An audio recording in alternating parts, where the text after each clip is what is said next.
Hi and welcome back to the channel. First of all, huge thank you to all our new subscribers and all of our current subscribers we have to the channel. We are totally humbled by your level of support and that you've shown us, and we really do appreciate it. To anyone who's watching our videos for the first time, welcome aboard. Thank you very much for taking the time for looking at this video. Today's topic is, a slight disclaimer here, is very personal to me. And the reason for this is recently I watched a video by Ralph Astley, and I'll leave a link in the description below for Ralph's channel. Great guy. I've been watching some of his videos for the last couple of years before I even come on YouTube, and that. He's a great guy in that. But in one of his recent videos, he talked about an issue that he's had and how it's affected him mentally, and it got me thinking.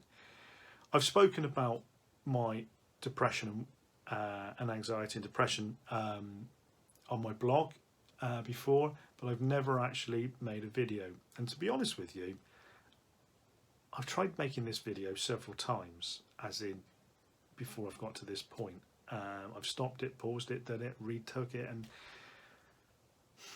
it's a very difficult topic to talk about.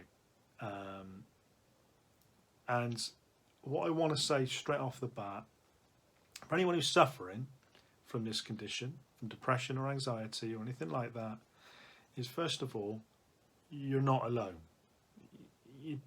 Anyone who suffers it believes that they are. You're not. Okay? There are many of us out there who suffer with this condition. The other thing I didn't want it to be seen as though I'm jumping on the bandwagon. Anyone who knows me knows that for me to talk about anything personal, it means I care very passionately about what it is. And for that, I'm going to be open and honest. If, like I said, I'm not going to be able to answer any. I haven't got the answer to it. I haven't got the answer to why it happens or anything like that. All I can tell you is because if you've not read my blog about it, I'm going to try and sum up a little bit of what it is, and hopefully you'll get an understanding from where we go forward. Back in 2016, I was diagnosed with anxiety and depression. I'd had a breakdown. I'd finished a night shift at work. I worked for the railway. I'm a signalling, faulting and maintenance technician. I'm the guy that gets called, and my team that gets called when you're stuck at a signal with a failure. We can come from miles to get to you and to get you going. I'm the guy that gets called, or we're the guys that get called.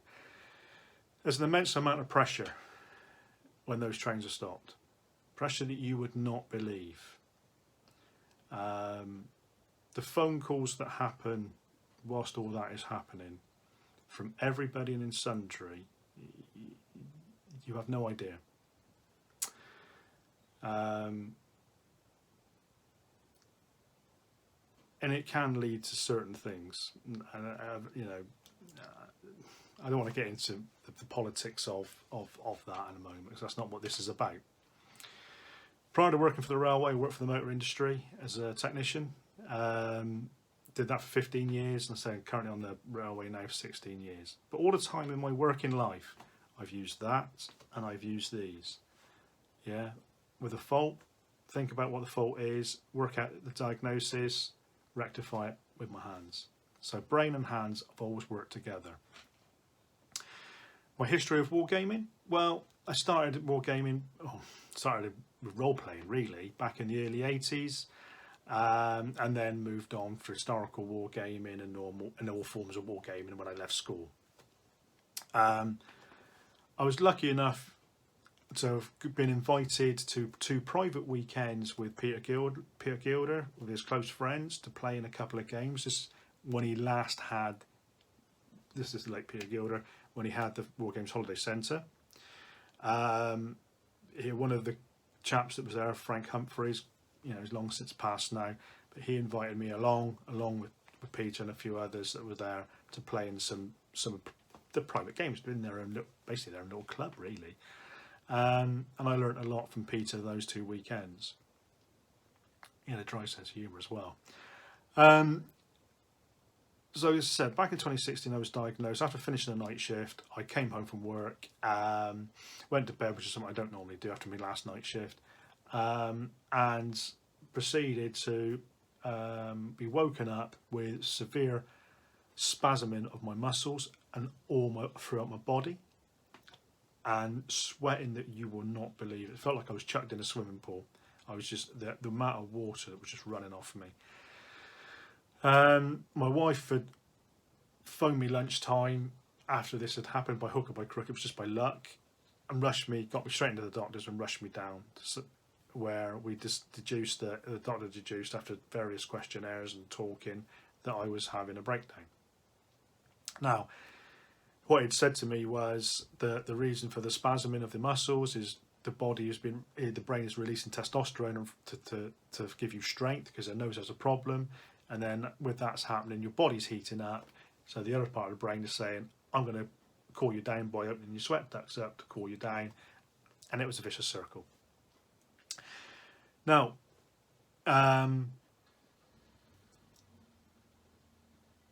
this proceeded then with medication and therapy, which I was on for some time then.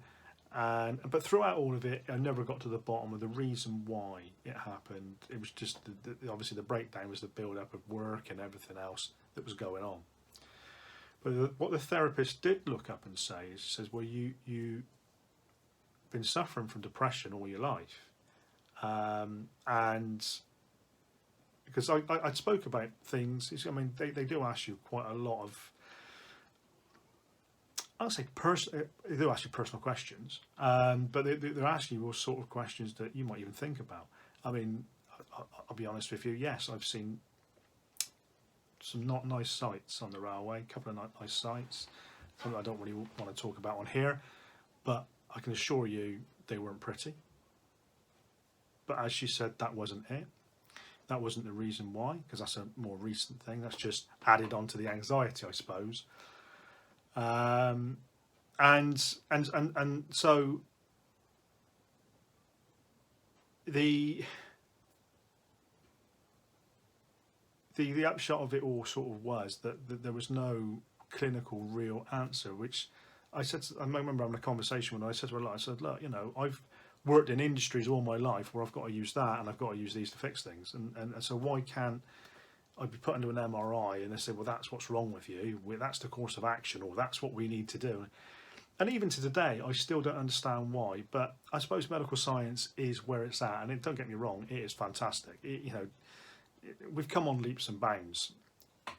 I suppose it's like anyone, we all have this expectation, and it just isn't going to be there. It isn't there yet. Who's to say in the next 10 years where we'll be from 10 years time with medical science? I don't know. But I just wanted to sort of point out to people, just make people aware that there are people around wargame shows, and all walks of life, not just in our hobby, but all walks of life, that suffer with this condition. And sometimes just like the off-the-cuff remark can, I'm not saying cause issues, because everyone's different. Everyone with this condition reacts to it differently. But what it can make you do is make you think. And as soon as you think, you dwell. When you dwell, that's the problem. For me, that's the problem. So how does it affect my hobby? Well, it affects it massively. I was never a prolific painter. I mean, Von Ketteringham, the guy's a machine. I mean, I'm amazed. Every time I see his video, well, I've done this, I've done... The guy's a machine. Fantastic. I love that. That's what I like about his videos. Fraser, he's a brilliant guy, and he always makes me laugh. And I've watched your guys as well, and what you're producing. You know, as I say, there's Liberator 240, there's Phil R. I've seen some of his stuff. Stick of the Dump, Mr. Super Chippy. I've watched, and there's been a lot more. Please, I'm just pulling names out of the top of my head a minute. What everyone's doing has been fantastic. and I'm totally inspired by what you're doing. But how has it affected me? So beforehand, the last things I painted up were some English Civil War figures. I painted up about 3 or 4 units of infantry, a couple of units of cavalry guns, some odd bits and pieces, and I started to do some Dark Age figures. I'll tell you what I'll do is I've got them down there. I'll spin the camera around, you take a look a second, and then we'll continue on. So here we have, these were the last lot of English Civil War figures, or actually proper figures that I actually painted before I was diagnosed with depression and anxiety. I'm not really, they're okay, and they fit the bill,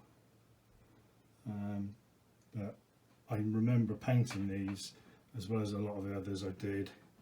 There's some cavalry that went with them as well. I had some other cavalry I'd done. I remember it took me a long time to actually get those done, and it was a struggle, really was a struggle to complete the units. As I said, this was before I was diagnosed, but as you can see, you know, I've not done anything ever since in any sort of form of numbers. There's some Dark Age figures that I was going to do for Saga. Again, I never got round to finishing them. Those there, when Gripping Beast released the plastic figures, I got a box, started painting them up, and that's as far as I got with them. I never ever did finish them.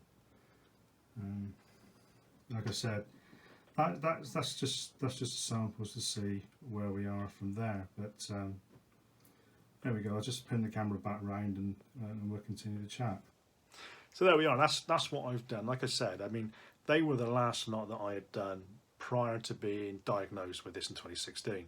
Since 2016, I'm going to be honest, I've painted up a couple of odd things. I've built a table for a Charge of Light Brigade game that we did, and I've done odd things. I mean, I did obviously the Flock in and Out of Christmas for all the figures for the Pelennor Fields game, but mainly I've put my time and my efforts in creating games and creating. I wrote a set of Rorke's Drift Zulu rules, which I'm not blowing my own trumpet. It's very Hollywood. Let's put it like that. It's not historical. Yeah. And I devote my time, like I said, to creating games. The Pelennor Fields game we did at Christmas, one of the videos and back in the play in the list is our table setup. I'll leave a link in the description below for the actual battle report and and how I got to getting that a game together. Is a whole description in there. I'll leave a link to that in below, and also I'll leave a link description below to the blog where I talk about my depression, to find out a little bit more. So there we are. I basically put all my effort into creating games for people to play. Don't get me wrong, I like your arms race games, and I call the arms race games Flames of War, Team Yankee, Bolt Action, 40k. So those games I like for what they are, and they're out of the tin that you can play. But the reason I call them the arms race is because the way the points-based system works. But points never really bothered me. I just play a game. So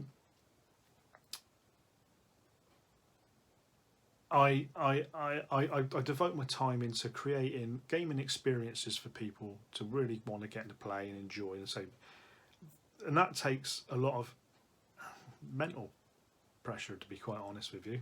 So someone who suffers with a condition that's to do with mental health, this is a nightmare. Sitting down to doing painting is very difficult, and I can tell you that now because again it allows me to dwell. I start to shake. But certainly seeing yours or your work, I feel embarrassed by not doing any. If that makes sense, if you can understand that. I said to my wife the other day, I said, you know, there was a comment made around Christmas time about it. And again, it's all things that it takes time for it to come out, but it will mull over. I'll mull it over for a while. And I said to her, so perhaps I should sit down and start painting and doing things and doing that, and you know, and so forth. And so bear with me, and I may go back to doing a little bit and just try and get into it again. I'll try. That's all I can do. I can only try. But I don't want to ramble on about my depression because I don't really know what you want to know, but I know I just wanted to say, really, that there are people out there who suffer. There are people are struggling with it. And all I can say is please, if you've not sought help, or you've not spoke to anyone, please go and do so. I'm good at giving advice. I'm not very good at taking advice. That's my problem. But please go and do that. It may help you. And if I can help somebody, just one person, I'd feel happier. I'd feel happy. But more importantly, you're not alone. You're really not alone. And for anyone who doesn't suffer,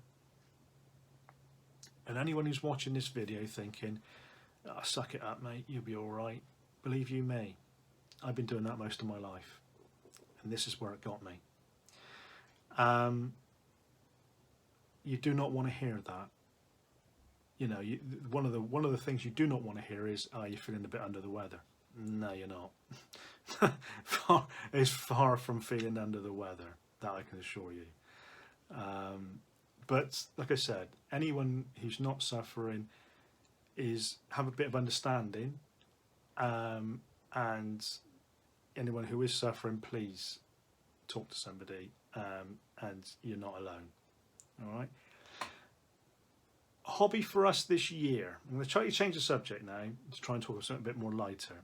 Hobby this year. What are we doing? Well, Team Yankee, British Legion. He spoke about in his Becker's file about liking Team Yankee. We are, funny enough, we are looking at playing Team Yankee and getting it up together.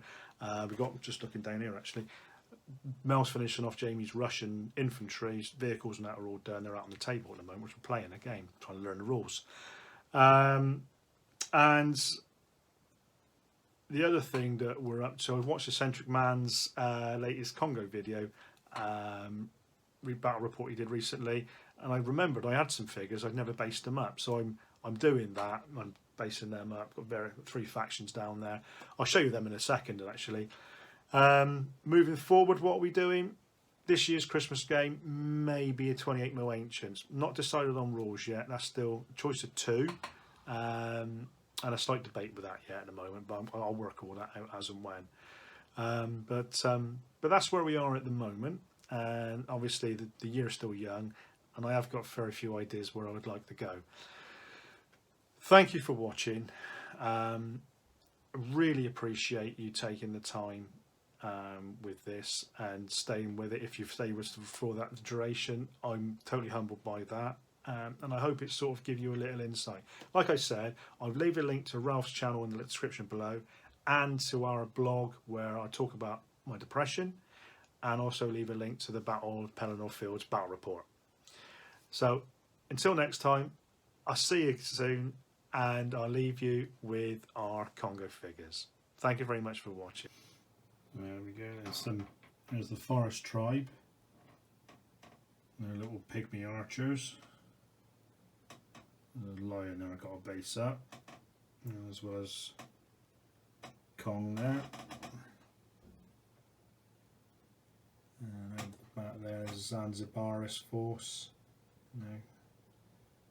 They're nice figures, those ones. I do like those ones. These are all foundry figures. And back there is the White Men Expedition, or exhibition, should I say.